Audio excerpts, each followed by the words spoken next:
یاره دوستانو ټاپه نیچ خو بیا لاړو. یاره خبره داسې ده که نه دوستانو چې نه پوهېږم چې دغې د غوا د زامنو سره د هندوانو سره چې زمونږ میکې نو زمونږ په دې لوبغاړو باندې څه شی کېږي. زه خو حق حیران یم چې آخر زمونږ ګناه څه ده.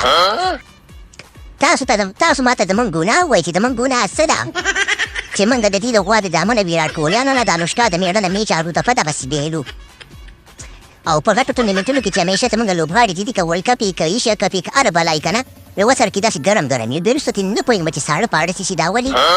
د دې خبرو جوابونه به تاسو نه غواړم او په زوره به یې نه غواړم. ما ته به کمنټ کې ولیکئ چې د آخر څه چل شوی دی په دې خلکو باندې. یاره ډېر زیات یې خفه کړو. خو تا ته چا وایي چې دا زموږ اوپننګ داسې خرابوه. خو ابراهیم او ګربز ښایسته اوپننګ کولو هغه به دې ودرولي کړو بیا دې انزاځی ودرولو نو دویم به ترې وباسلی او ګلبدین ته ساعت یې چې تا ګلبدین دومره وختي راوباسو خو لږ به یې ناوخته کړی ناوخته به یې راوباسلی او تا دی چې نجیب ورفوم دی بیخي ورفوم نه دی. تاسو هغه ته لږ مخکې موقع ورکوئ بیا ته ګوره ورته ګلبدین چې د نجیب په ځای راوباسي او نجیب د ګلبدین په ځای راوباسي نو بیا ته ګوره ورته چې انشاءالله نجیب درته څنګه بیټینګ کوي. هلته په اته څلوېښت بالو باندې سل منډې پاتې نو نجیب به خامخا د شاټ کوشش کوي. شاټ کوشش کوي بیا به ورټیږي یا به شپږیځه او به څلوریځه وهي. وجنه ټول پرته تا ته وایم ښه کوچینګ کې الله پاک په دې ګندي سره باندې دوستان نه وخېجوه.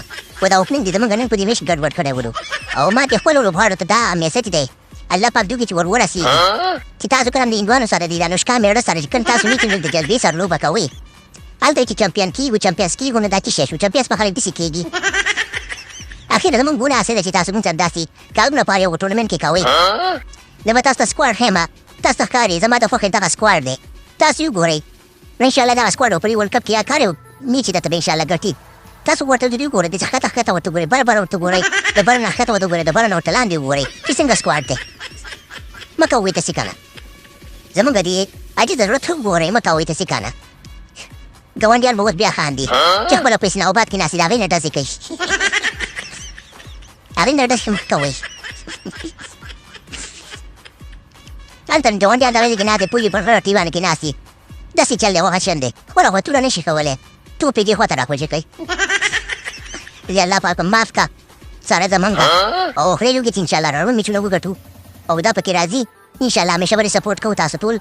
خو لږ لوبغاړي په ځي باندې راوباسه جنرټر ته راشد خانه کپتانه تا ته مېمه چې بالرالې په ښځې باندې لوبوه الله پاک دې داسې نور هم تکړه که او موږ ورته دعا کوو صحیح ده په الله مو سپارمه ښې شېبې ولرئ سره زمونږ سره ټولو افغانانو السلام علیکم او ټاپه